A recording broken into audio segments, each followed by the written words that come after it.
کر، دیار عشق میں اپنا مقام پیدا کر، نیا زمانہ نئے صبح و شام پیدا کر۔ خدا اگر دل فطرت شناس دے تجھ کو، خدا اگر دل فطرت شناس دے تجھ کو، سکوت لالہ و گل سے کلام پیدا کر۔ میرا طریق امیری نہیں فقیری ہے، میرا طریق امیری نہیں فقیری ہے، فقیری نہ بیچ غلامی میں نام پیدا کر۔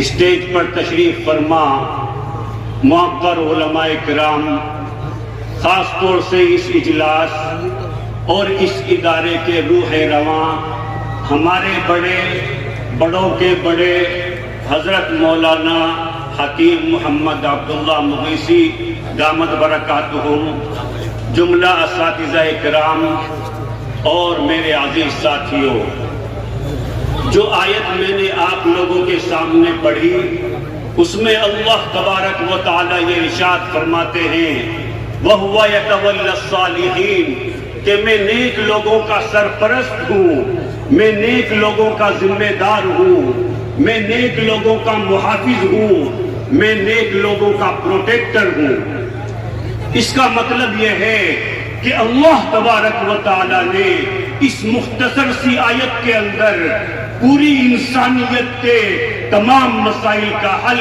بیان فرما دیا کہ اگر کوئی انسان، کوئی بھی مسلمان پریشان ہے، پریشانی کسی بھی اعتبار سے ہو، چاہے وہ حالات کی وجہ سے پریشان ہو، چاہے وہ بیماری کی وجہ سے پریشان ہو، چاہے وہ قرض کی وجہ سے پریشان ہو، چاہے وہ خوف کی وجہ سے پریشان ہو، اللہ تبارک و تعالی نے اس آیت کریمہ کے اندر پوری انسانیت کے تمام مسائل کا حل بیان فرمایا کہ the solution to all the humanity, the problems of humanity lies in being pious۔ کہ اے میرے بندو، اگر تم گناہوں سے سچی پکی توبہ کر لو، اگر تم گناہوں سے پاک زندگی گزارو، جو بھی انسان، جو بھی مسلمان جس گناہ کے اندر بھی مبتلا ہے، چاہے وہ 50 گناہ میں مبتلا ہو، چاہے 1 گناہ میں مبتلا ہو، اگر وہ مبتلا رہے گا اللہ کی مدد اس کے ساتھ نہیں ہوگی۔ اگر وہ چاہتا ہے کہ اللہ کی مدد میرے ساتھ ہو جائے تو اس کو 100% گناہوں سے پاک زندگی گزارنی پڑے گی۔ ہمارے حضرت جی دامت برکاتہم العالیہ نے فرمایا کہ اگر کوئی جانور 100 رسوں سے بندھا ہوا ہے تو بھی وہ آزاد نہیں ہے، اگر اس کے گلے میں 1 رسہ بھی ہے تو بھی وہ آزاد نہیں ہے۔ اگر وہ جانور آزاد ہونا چاہتا ہے تو اس کو تمام رسے کھلوانے پڑیں گے، تمام رسے توڑنے پڑیں گے۔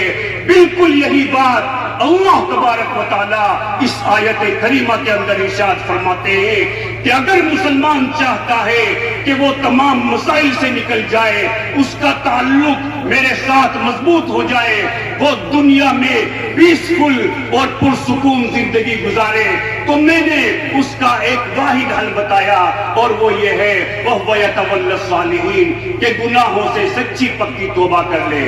اسی آیت کریمہ کے ذیل میں میں ایک مختصر واقعہ نقل کر کے اپنی بات کو مکمل کروں گا۔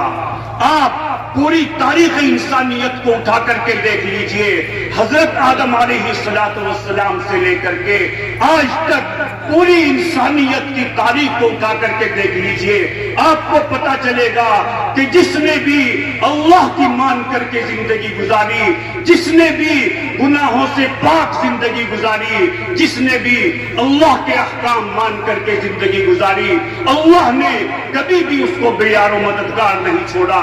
اللہ نے قرآن کریم کے اندر حضرت ابراہیم علیہ السلام کا تذکرہ فرمایا، جو بہت بڑے جلیل الپیغمبر ہے کہ اللہ تبارک و تعالیٰ نے ان کو حکم دیا کہ اپنے بیٹے حضرت اسماعیل علیہ السلام اور اپنی بیوی حضرت ہاجرہ علیہ السلام کو مکہ مکرمہ کے اندر بے آب و گیاہ وادی میں چھوڑ کر کے چلے جائیں۔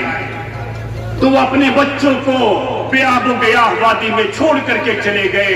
اب 2-4 دن کے اندر جو کھانا تھا، جو پانی تھا، وہ ختم ہو گیا.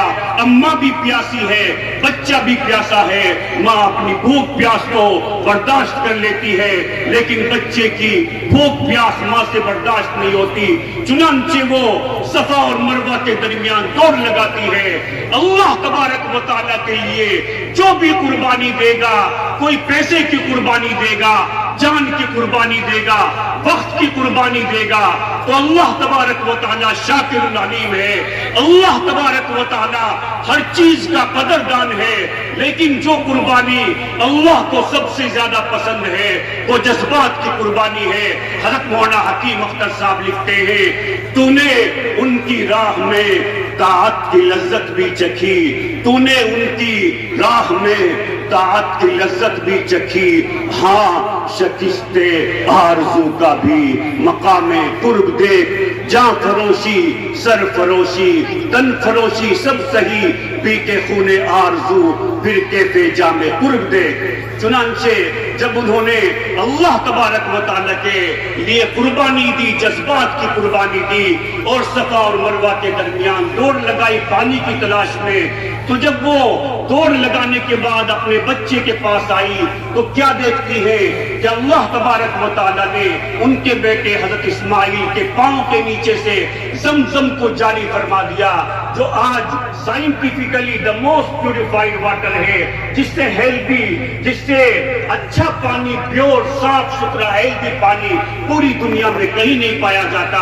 صرف اللہ نے اس پر اکتفا نہیں فرمایا، بلکہ اللہ نے ان صفا اور مروہ پہاڑیوں کو جن کے اوپر حضرت حاجرہ علیہ السلام گوڑی کی، ان کا تذکرہ قرآن کریم کے اندر فرمایا.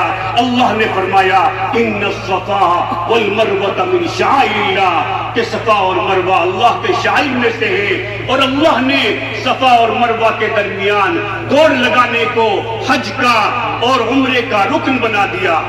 تو میرے محترم بھائیوں، آج بھی اگر ہم چاہتے ہیں کہ ہمارے سارے مسائل ہو جائیں، ہم مسائل کی چکی سے باہر نکل جائیں، ہمارا تعلق اللہ سے مضبوط ہو جائے، ہم دنیا میں چین سکون کی زندگی گزاریں، تو اللہ نے اس کا ایک ہی حل بتایا، وَهُوَ يَتَوَلَّى الصَّالِحِينَ، کہ میں ان لوگوں کی پشت پناہی کرتا ہوں جو نیک ہوتے ہیں، جو گناہوں سے سچی پکی توبہ کرتے ہیں.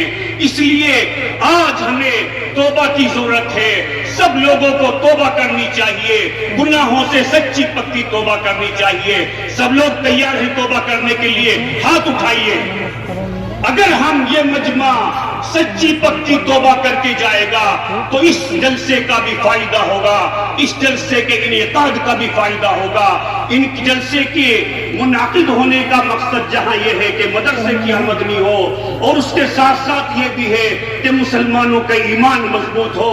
اللہ کے ساتھ ہمارا تعلق اگر مضبوط ہو جائے، یہ وہ ہتھیار ہے کہ اللہ کے ساتھ تعلق کا مضبوط ہونا ہر چیز کا حل ہے. آج بھی ہو جو براہیم سیما پیدا آگ کر سکتی ہے انداز گلستہ پیدا، فضائے بدر پیدا کر فرشتے تیری نصرت کو اتر سکتے ہیں گردوں سے، قطار اندر قطار اب بھی.